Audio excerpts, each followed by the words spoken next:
We usually remember the end of the story, the weeping in the dark, the sound of the bird, the sudden, crushing realization of failure. We tend to read Peter's denial as a moment of sudden panic. We treat it like a tragic accident that happened in a terrifying courtyard, a momentary lapse of courage from a man who was caught off guard by the authorities. But the anatomy of a spiritual collapse rarely begins in the dark. It almost always begins in the light, wrapped in the illusion of absolute certainty. To understand why the rooster matters, and to see the profound mercy hidden inside this story, we have to rewind the timeline. The failure does not begin at the high priest's house. It begins at a table. Jesus and his closest friends are in the upper room. The Passover meal has ended. The tension in the air is heavy. Jesus looks at the men who have walked with him for 3.5 years, and he tells them something devastating. He says that before the night is over, every single one of them will fall away. He quotes the ancient prophet Zechariah, saying, "I will strike the shepherd, and the sheep will be scattered." It is a clear, definitive prophecy, but Peter refuses to accept it. Peter looks at Jesus and says, "Even if all fall away, I will not." That sounds like bold faith. It sounds like unbreakable loyalty. It is not. It is overconfidence.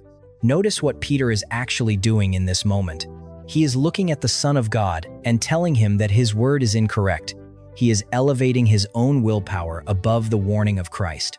Even worse, he is elevating himself above his brothers. Peter says, "Even if all of them fall away, I will remain standing." He believes his love is stronger, his devotion is purer, and his courage is deeper than anyone else in the room. Peter is entirely sincere. He genuinely believes he is ready to bleed for his rabbi. He has a sword. He has momentum. But Jesus knows something Peter does not yet understand. Jesus knows that sincerity is not the same thing as spiritual strength. He knows that human willpower works beautifully in a warm room surrounded by friends, but it shatters the moment it encounters the freezing reality of a hostile world. So Jesus does not argue with Peter's enthusiasm. He does not debate him. He simply tells him the tragic truth. He says, "Truly I tell you, today, yes. Tonight before the rooster crows twice, you yourself will disown me 3 times. But Peter doubles down. The Gospel of Mark tells us that Peter insisted emphatically, "Even if I have to die with you, I will never disown you." This is the peak of human pride. It is the dangerous belief that we can sustain our own faithfulness by our own strength. But notice the strange detail Jesus includes in his warning. He does not just predict the failure. He attaches the failure to a very specific, ordinary sound. A rooster crowing. That sounds like a random detail. It is not. In the ancient Roman and Jewish world, the sound of the rooster was the dividing line between the deepest, darkest watch of the night and the coming dawn. By anchoring Peter's failure to this exact sound, Jesus is doing something profoundly merciful. He is setting a boundary line on Peter's impending darkness. He is planting a signal in the future. Jesus is already orchestrating the rescue before the failure even occurs. But before Peter can hear that signal, he has to leave the safety of the table. He has to follow Jesus into the night. And as the timeline moves from the upper room to the garden, the tragic sequence begins to unfold. The transition from the table to the courtyard happens violently. Jesus and his disciples leave the upper room and walk to the Garden of Gethsemane. It is deep into the night. Jesus prays in agony, while the men who promised to die with him cannot even stay awake. Then, the torches appear in the dark. Judas arrives with a detachment of soldiers and temple guards. There is a brief flash of chaos. Peter draws his sword, trying one last time to make good on his bold promise from the upper room. But Jesus stops him. He submits to the arrest. He is bound and led away. At that exact moment, the first part of Jesus' prophecy comes true. The shepherd is struck, and the sheep scatter. The disciples flee into the shadows, all except Peter. Peter does not run away completely, but he does not walk beside his rabbi either. He chooses a tragic, dangerous middle ground. Matthew chapter 26, verse 58, records this specific movement. It says, "But Peter followed him at a distance, right up to the courtyard of the high priest." That simple phrase is one of the most haunting descriptions of spiritual compromise in the entire New Testament. Following at a distance. It is the space between total abandonment and true devotion. Peter is close enough to see what is happening to Jesus, but far enough away to protect himself. He wants the comfort of knowing he did not completely desert his master, but he wants the safety of not being identified with him. This is exactly where human willpower begins to break down. When we try to follow Jesus at a distance, we lose the protection of his immediate presence, but we remain entirely exposed to the hostility of the world. Peter trails the armed guards through the narrow, winding streets of Jerusalem. They arrive at the house of Caiaphas, the high priest. This is not a public square. It is an enclosed, guarded residence. It is the absolute center of religious and political opposition to Jesus. Through the help of another disciple who is known to the high priest, Peter manages to slip through the heavy gates. He is now completely surrounded by the enemy. He is cut off from his friends. He is isolated in the dark. And he is operating entirely on his own remaining courage. The Gospel of Matthew tells us that Peter went inside and sat down with the guards to see the outcome. Notice what has happened to his posture. A few hours ago, Peter was sitting at a table with the Son of God, loudly declaring his unbreakable loyalty. Now, he is quietly slipping into a courtyard filled with the very men who just arrested his Lord. He is trying to blend in. He is trying to be invisible. He has traded the position of a bold disciple for the posture of a quiet spectator. But the courtyard of the high priest is not a place where you can remain neutral for long. It is late. The spring air in Jerusalem is cold. Once inside the gates, Peter finds a place to sit, and the exact spot he chooses becomes the stage for the greatest collapse of his life. The courtyard of the high priest is not just a geographical location. It is an intensely physical, sensory experience. The gospel writers do not want us merely to read about this night. They want us to feel the freezing temperature of the air, to see the nervous shadows dancing on the stone walls, and most importantly, to smell the smoke. John chapter 18, verse 18, provides a detail that seems completely ordinary at first glance. It says, "It was cold, and the servants and officials stood around a fire they had made to keep warm. Peter also was standing with them, warming himself." But the text does not just say they built a fire. The Gospel of John uses a very specific, carefully chosen Greek word to describe exactly what kind of fire this was. The word is anthrakia. It means a fire made of coals, a charcoal fire. This is not a roaring, crackling wood fire with bright flames. It is a slow, smoldering, glowing bed of coals. That specific detail is not just a piece of historical trivia. It is a profound literary and theological anchor that the Gospel of John is planting in the text. If you know how human psychology and memory work, you know that nothing triggers a memory more violently than the sense of smell. The heavy, unmistakable scent of burning charcoal is filling the enclosed courtyard. It is getting into Peter's clothes. It is getting into his hair. It is being breathed into his lungs with every anxious breath he takes. For the rest of his life, whenever Peter smells a charcoal fire, his mind will instantly snap back to the darkest night of his existence. The smell of the anthrakia will forever be the scent of his failure. Look closely at the devastating tragedy of this image. Peter, the bold disciple who just a few hours earlier sat in the upper room and loudly swore he was ready to die for Jesus, is now standing in the dark, shivering in the cold. He has put away his sword. He has hidden his identity. And now, he is literally warming his hands at the fire of the men who are actively preparing to execute his Lord. This is the inevitable result when human willpower runs empty. We find ourselves seeking warmth and comfort from the very systems that are hostile to Christ. We try to blend in with the surrounding crowd just to survive the night. Peter believes that if he can just stay quiet, if he can just stare into the glowing coals and act like he belongs there, he will be safe. He assumes that the greatest threat to his life in this courtyard would be the temple guards. He assumes the danger lies with the armed men who brought Jesus in from the Mount of Olives. But that is not how a spiritual collapse usually happens. The shattering of our faith is rarely triggered by a massive, terrifying enemy. It is usually triggered by something incredibly small. Something so ordinary we did not even think to put our guard up. While Peter is staring into the charcoal fire, trying to remain invisible, the test finally arrives. It does not come from Caiaphas, the high priest. It does not come from a Roman centurion. It does not come from a hostile soldier demanding his surrender. But the danger in this courtyard was not the armed guards. It was a servant girl with a single, simple question. Peter is standing by the glowing coals. A servant girl looks closely at him in the firelight. She does not have a weapon. She does not have authority. She simply says, "You also were with that Nazarene, Jesus." Look at how Peter responds. He does not panic immediately. His first denial is actually quite casual. It is a standard, evasive defense. He says, "I do not know or understand what you are talking about."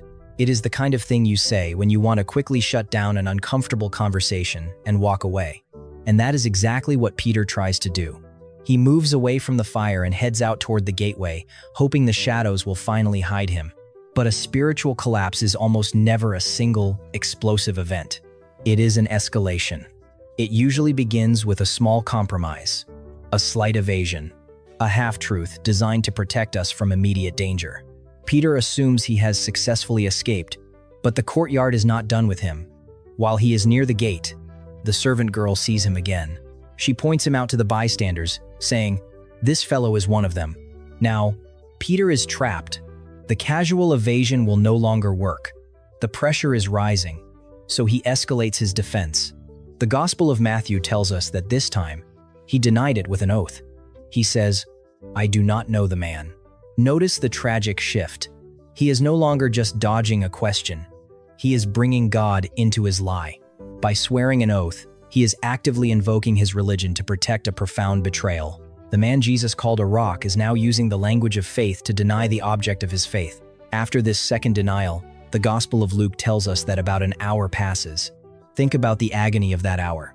60 minutes of standing in the cold dark, heart-pounding, listening to the muffled sounds of Jesus being interrogated inside the high priest's house. Peter is suffocating under the weight of his own survival instinct. Then, the final blow lands. The bystanders come up to him. They have been listening to him speak. They say, "Surely you are one of them, for your accent gives you away." In the first century, the people of Galilee had a distinct regional dialect. They pronounced certain words differently than the people of Judea and Jerusalem. Peter cannot hide his origins. The evidence is literally in his mouth. And this is where the collapse hits the bottom. Mark chapter 14, verse 71 records the final stage of the fall. It says, "He began to call down curses, and he swore to them, 'I do not know this man you are talking about.'" This is not just an angry shout. To call down a curse in the ancient Jewish world was to invoke the highest form of divine judgment. Peter is effectively saying, "May God strike me dead if I have any connection to Jesus." Compare this moment to the upper room. Just a few hours earlier, Peter looked at Jesus and confidently swore, "I will die with you." Now, he is asking God to curse him if he even knows his rabbi. His confidence has entirely evaporated. His willpower is completely shattered. He has completely traded his identity as a disciple for the desperate approval of a hostile crowd. He has done exactly what Jesus said he would do. He has spoken the final, devastating word. But Peter does not have the final say. Because right at the moment when the violent curse leaves his lips, the timeline of Jesus' prophecy collides with Peter's reality. The curse is still hanging in the freezing air. Peter has just sworn his final, most aggressive denial. The words have left his mouth. The men standing around the charcoal fire are looking at him.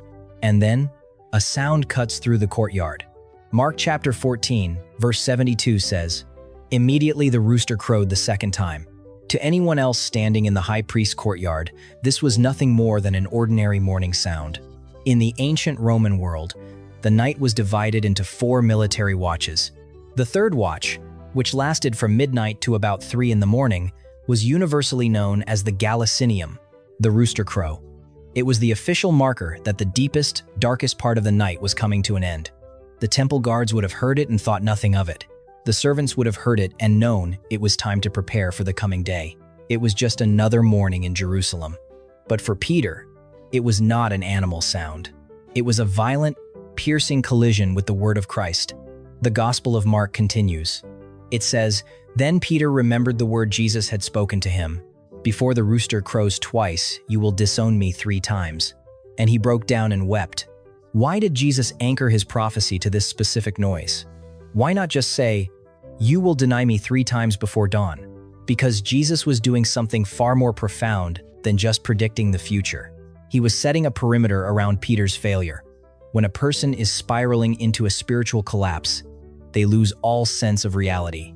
They justify their actions. They believe their own evasions. They operate purely on instinct and self-preservation. Peter was trapped in a free fall of panic.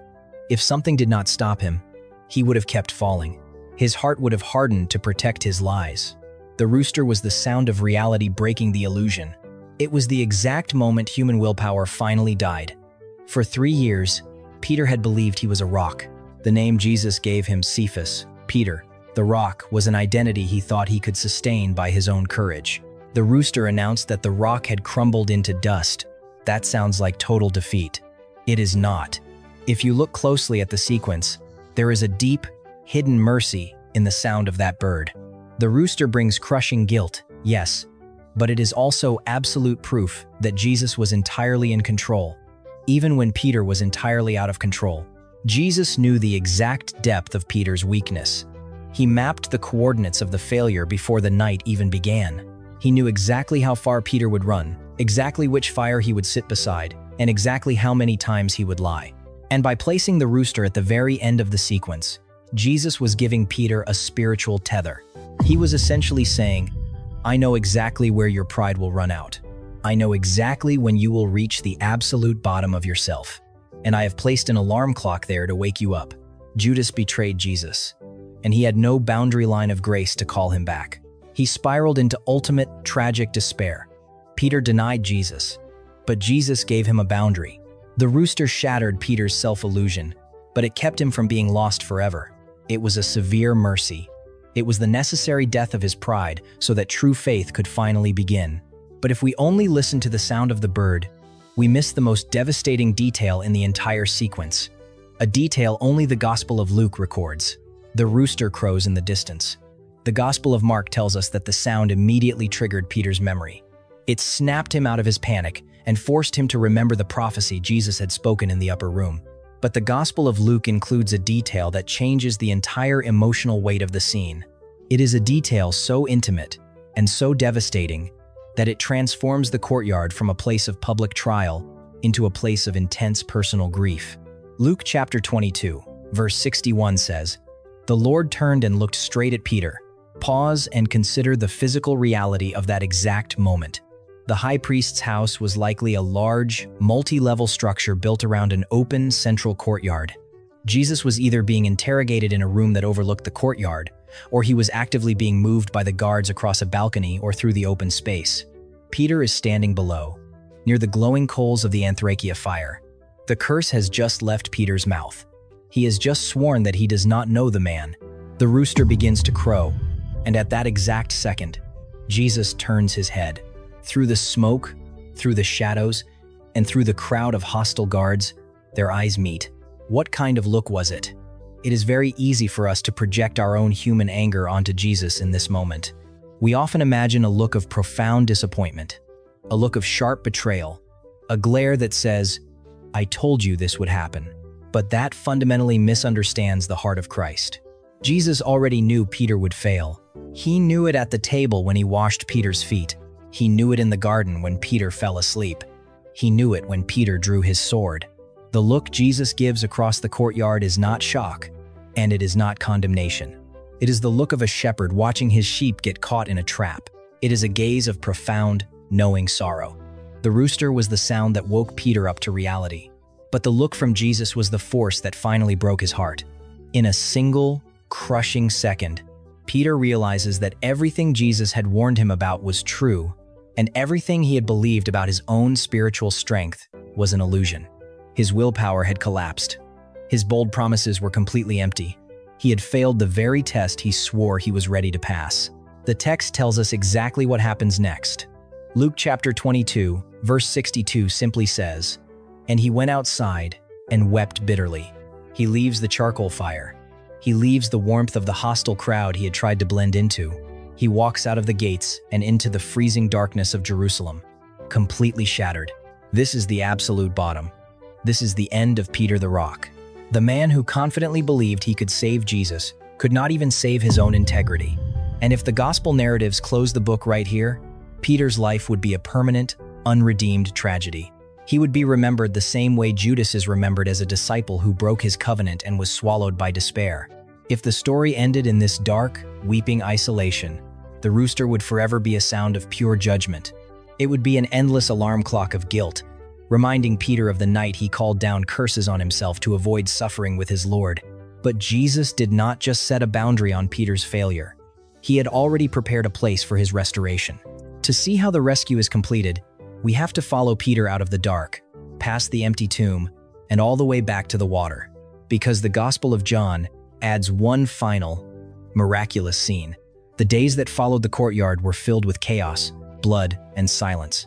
Jesus was crucified. He was buried. And then, on the third day, the tomb was empty. Jesus appeared to the disciples. He breathed peace into the locked room. But even after seeing the resurrected Lord, Peter is still carrying a profound, unresolved weight. The memory of the high priest's courtyard is still deeply embedded in his mind. He knows Jesus is alive, but Peter is still fractured. So he does what broken people often do.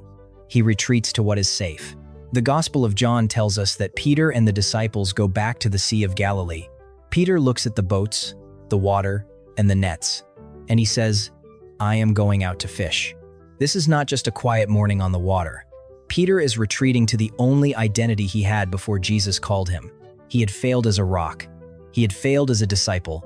He assumes his calling is over, so he goes back to being a fisherman. They fish all night. They catch nothing. Then, as dawn is breaking, a man appears on the shoreline. He tells them to throw their nets on the right side of the boat. The nets instantly fill with an impossible amount of fish. John recognizes the miracle. He looks at Peter and says, "It is the Lord." Peter does not hesitate. He wraps his outer garment around him, plunges into the freezing water, and swims for the shore. But when he walks out of the water, he encounters a detail that stops time. John chapter 21, verse 9, records exactly what was waiting for him on the beach. It says, "When they landed, they saw a fire of burning coals there with fish on it and some bread." A fire of burning coals. The Gospel of John uses a very specific Greek word here, anthrakia, a charcoal fire. That specific word only appears twice in the entire New Testament. The first time is in the courtyard of the high priest, where Peter warmed his hands and denied his Lord. The second time is right here, on the shores of the Sea of Galilee. This is not a coincidence. It is the careful, deliberate architecture of redemption. Jesus is intentionally recreating the exact sensory environment of Peter's greatest failure. Imagine what is happening in Peter's chest as he steps onto the sand. The heavy, unmistakable smell of burning charcoal fills his lungs. The last time he smelled that smoke, he was calling down curses, trapped in a panic, swearing he did not know Jesus. They sit down. They eat the breakfast Jesus cooked for them. The text says no one dared ask him who he was. They knew. Then, Jesus turns to Peter. He does not demand an apology. He does not ask Peter to explain why his willpower failed in the dark. He does not lecture him about the curses. He simply asks one question. "Simon, son of John, do you love me?" Peter says, "Yes, Lord, you know that I love you." Jesus responds, "Feed my lambs." But Jesus does not stop there. The pattern must be completed. 3 times Peter stood by a charcoal fire and denied his Lord. So, 3 times Jesus sits by a charcoal fire and asks Peter for a confession of love. With every question, Jesus is walking Peter back through the trauma. He is reaching into the deepest, darkest memory of Peter's life and pulling it into the light. He is not bringing up the past to punish him. He is bringing it up to heal the root of it. By the 3rd time, Peter is grieved, but he is fully restored. The 3 denials have been entirely overwritten by 3 commissions. Feed my sheep. Jesus does not just forgive Peter. He carefully and intentionally rewrites the memory of the failure. He dismantles the shame so that Peter can finally lead the early church without the ghost of the courtyard haunting him. And that brings us, finally, to the true meaning of the rooster. When we read the story of Peter's denial, we almost always focus on the collapse. We see a man who broke his promise in the dark. We hear the rooster as the ultimate sound of condemnation. We treat it as an alarm clock of guilt, a permanent reminder of human failure and shattered loyalty. But when we step back and look at the entire sequence, a completely different picture emerges. From the confident warning in the upper room, to the boundary line of the rooster, to the turning of Christ's face, to the second charcoal fire on the beach, we see the profound and careful architecture of grace. Jesus was never surprised by Peter's failure. He was actively orchestrating his rescue. Think about what would have happened if Peter had somehow managed to survive the courtyard by his own strength. If he had fought off the guards, or debated the servant girl, or confidently stood his ground and survived the night, what kind of man would he have become? He would have spent the rest of his life relying on his own willpower. He would have been a leader built entirely on human pride, and a spiritual leader who operates on self-righteous pride will eventually crush the people he is meant to serve. He will have no patience for their weakness, because he never confronted his own. To become the gentle shepherd the early church needed, the illusion of Peter's strength had to die. Peter the rock had to be broken before he could be rebuilt. And this is why the sound of the rooster matters so much. It was the exact moment the breaking happened. It was not a random noise in the night. It was a severe mercy. At the table in the upper room, Peter thought he was strong enough to protect Jesus. But by the time he reached the beach at Galilee, he realized that Jesus had been protecting him all along. The man who loudly boasted, "Even if everyone else falls away, I will not," was replaced by a man who humbly wept and said, "Lord, you know all things. You know that I love you." That level of deep spiritual transformation could not happen through a lecture. It had to happen through a collapse. Jesus used the crowing of a bird to shatter Peter's confidence in himself, and then used the quiet breakfast on the beach to rebuild Peter's confidence in Christ. The failure in the courtyard was not the end of Peter's calling. It was the painful, necessary preparation for it. We all have a courtyard. We all have moments where our promises run empty, where the pressure is too high, and where our courage fails in the dark. And in the aftermath of those moments, when the guilt sets in, we usually expect God to turn his face away from us in disgust. We assume our failure has disqualified us forever. But the story of Peter shows us a completely different reality. Christ's grace is deeper than our deepest collapse. He knows exactly where our willpower will fail. He maps the coordinates of our weakness before the night even begins. And he sets a boundary line to catch us. He turns his face toward us, not with a look of angry condemnation, but with the grieving, knowing eyes of a shepherd who is already preparing the fire on the beach to bring us home. If this journey through Scripture has helped you see the gospel with fresh eyes, consider subscribing to the channel so you do not miss the next study. Every detail in the biblical narrative is there for a reason. The timeline was never just an accident. The charcoal fire was never just a detail about the weather. And the sound of the rooster was never just an animal signaling the morning. It was the severe mercy of God, breaking a man's pride in the dark so his true calling could begin.